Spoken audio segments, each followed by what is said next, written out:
Hello friends, I am Dr. Rahul Sharma. I am presently in Narayana, Jaipur as a cardiologist.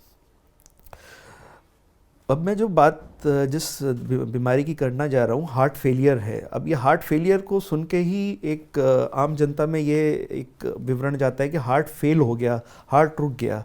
जी नहीं, ये एक heart failure रुकने की बात नहीं हो रही है, रादर देन ये एक सबसेट ऑफ, मतलब एक बहुत सारे ऐसी जनता है हमारे पॉपुलेशन में जिनको सांस फूलती है दिल के बीमारी के कारण, और जो प्रॉपरली ट्रीट नहीं हो पाते हैं in spite of proper medications and therapies जो कि आजकल मॉडर्न मेडिसिन में आ गया है।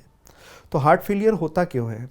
हार्ट फेलियर होता इसलिए है, बड़ा बेसिक सी चीज़ है कि दिल पंप करता है हर मिनट लगभग 5 से 6 लीटर ब्लड, एंड जब वो नहीं कर पा रहा होता है तो वो ही ब्लड धीरे धीरे हार्ट में रुकने लग जाता है एंड दिल का साइज़ बड़े होने लग जाता है। After a certain point of time दिल और बड़ा नहीं हो सकता, तो वही ब्लड पीछे जाता है फेफड़ों में एंड सांस लेने में अपने को दिक्कत आती है। जब ये सांस लेने में दिक्कत होती है तो वो इंसान डॉक्टर के पास जाता है और एक इकोकार्डियोग्राम जो कि दिल का अल्ट्रासाउंड होता है उससे उसको पता लगता है कि दिल की पंपिंग शक्ति कम हो गई है।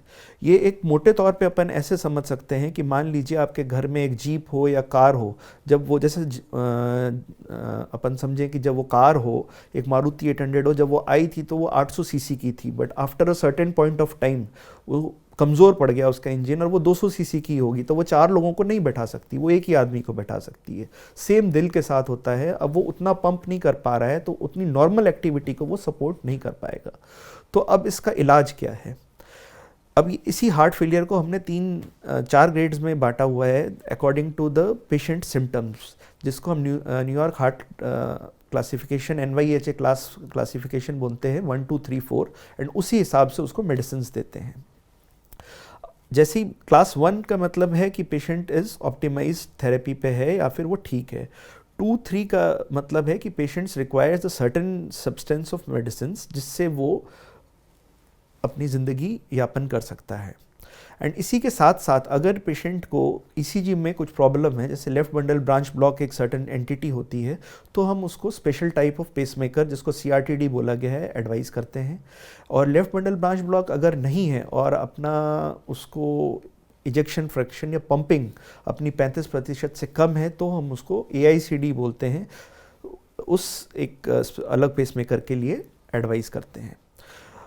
आजकल जो है एक मॉडर्न थेरेपी और आई है जिसको हार्ट ट्रांसप्लांटेशन कहते हैं, वो जनरली NYHA क्लास 4 जो कि एकदम मरीज लास्ट स्टेज में पहुंच गए हैं परंतु स्टेबल हैं उस स्टेज में, वो उन स्टेजेस के लिए रिजर्व रखी गई है। तो अभी हम ये देखने में आ रहा है कि इस हार्ट फेलियर के अंदर बहुत ही एडवांसेस आए हैं मॉडर्न थेरेपी पे, परंतु जो आम जनता है वो इस बीमारी को अंडरस्टैंड नहीं कर पाती, समझ नहीं पाती कि उनको ये है बीमारी। क्योंकि अभी भी अगर ये सोचें कि 100 लोग हैं इस बीमारी के साथ, तो हार्डली हमारे पास 10 या 15 लोग ही पहुंच पाते हैं। 85 लोग जो इस दवाइयों से ही फ़ायदा हो सकता था वो आ ही नहीं सकते हमारे पास। तो यही मेरी आपसे गुजारिश है कि अगर आपको सांस फूल रही है, एक सिंपल इकोकार्डियोग्राम आप करवाएं, दिल का अल्ट्रासाउंड करवाएं, जिससे आपको काफ़ी अंदाज़ा ये लग जाएगा कि क्या आपको हार्ट फेलियर की दवा लेने की आवश्यकता है कि नहीं, और जिससे आपका ज़िंदगी में काफ़ी सुधार आएगा।